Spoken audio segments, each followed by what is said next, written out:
Thanks for coming today, Ed. So tell us about why you're running for U.S. Senate. Fundamentally, we need solutions in this country to a whole range of problems that we're facing. Challenges ranging from the economy and producing jobs, to balancing our budget, to preserving the social safety net, to dealing with a rapidly changing world, to protecting our environment. We could go down that list for a long, long way.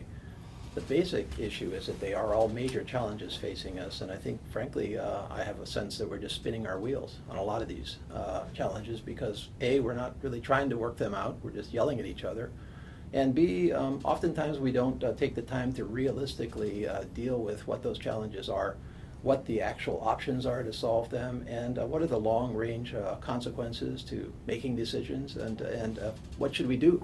And I think we've got to quit running in place in Washington. I think I've done that over my career. I believe in making decisions that are best for all and moving forward, and I think that in my career thus far, I have tried to reach out to everybody for those solutions. And I think the United States Senate in particular needs some people that can deal with a lot of different people and issues and come to those solutions. So you talked about your career. Tell us briefly about what your background is in politics and also in law. Sure. Well, I was born and raised on the Big Island. My family's been here for 4 generations. I've got deep roots here. Came up through public school and private schools in Hawaii. Went to college on the East Coast, worked for Senator Spark Matsunaga in Washington, my first stint in Washington for 3 years. I went to law school, came home. I've been a practicing attorney, business and real estate attorney for the last 30 years. I've also managed, at this point, 2 law firms, which are businesses, so I know something about managing a small business. And I now have 8 years in the state legislature and 4 years as a U.S. congressman. So I think I really have a very good blend of work in both the public and the private sectors. I'm comfortable in either sector, and in all honesty, we're going to need that kind of experience and comfort in more than just one slice of our society to get the problem solved. Congressman Mazie Hirono has already said that she's going to be running for the same position in the Democratic primary like you are. And what do you think of her and challenge, and also do you expect anyone else to join that challenge? Well, my primary election against Mazie is going to be a very, very clear choice for the voters of Hawaii. There's some very major differences between us. We are both Democrats, and so I think we have some general value sharing. But beyond that, really, start talking about people with 2 completely different outlooks on the world and on government, 2 completely different experience sets. And I think we would go about our responsibilities in Congress and the Senate in very different ways. Major issues that I think we're going to discuss during the campaign are Mazie clearly, I think, would be regarded as perfectly representing about a 10% slice of the political spectrum, both here and, frankly, not so much the other 90%. I think that my support is a little bit more broad-based than that. We'll talk about that during the campaign. I have focused on the economy and jobs and the national budget and the deficit and the debt for decades now, it seems like. That's not been a particular focus of hers. I think we have different views on the size and role and extent of government. I believe that government is necessary, but I believe also in a limited role for government. And I think Mazie believes that government really is the answer to just about everything. And I think that will come out during the campaign. So I think a great choice for the voters. I think Mazie does come out of a political culture that I don't think has worked here in Hawaii. And I've been trying to change that culture, and she's been trying to hold on to it. So those are a couple of areas that I think will manifest themselves in the campaign. I don't know who else is going to get into the campaign at this point. So, right now Mazie's my opponent. Great. Okay. And then what about the big issues facing the nation? We talked a little bit about that earlier, but maybe you can sum up your thoughts about the biggest issues facing the nation. It's got to be the economy, and the creation and maintenance of good quality jobs has to be number one.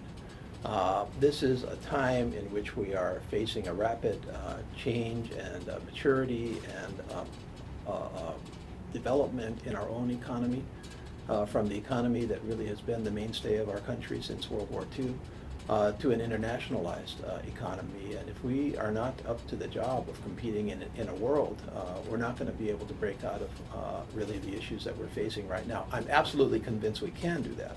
But that takes some good, solid, honest discussion and some hard decision-making in Washington, and really recognizing where we are and, more importantly, where we're going. Sometimes the problem in government is not so much where you are. You can figure that out pretty easily. But where will you be in 5, 10, 20 years if you take this action, that action, or for that matter, no action? That's really the key. And when we're talking about a United States Senate seat, we're talking about a seat of national leadership. It's not just about Hawaii. It's about contributing to national leadership. And it's about long-range thinking.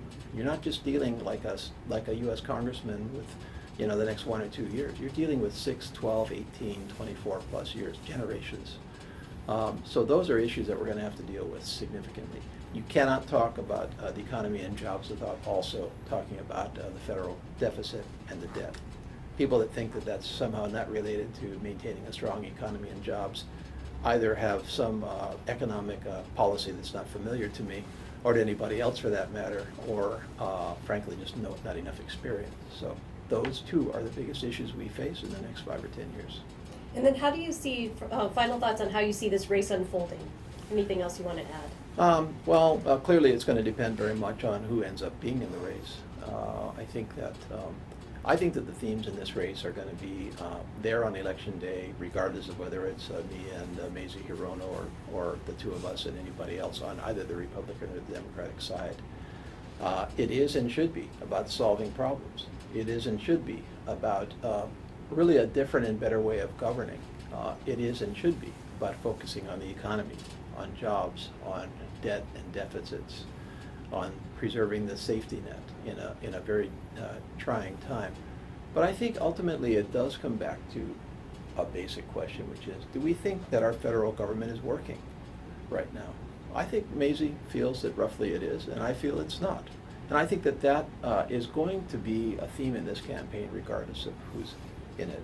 From her perspective, it's just perhaps rearranging some of the pieces on the chessboard. Let's just take the R pieces and change them to a D, and that's going to fix the problem. I don't think that's going to fix the problem.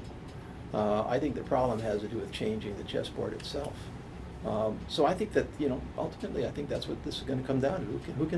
Who can best represent Hawaii, number one, in Washington, and who can best be a national leader from Hawaii, but a national leader. So if people want to get more information on your campaign, where do they go? Good question. Thank you very much.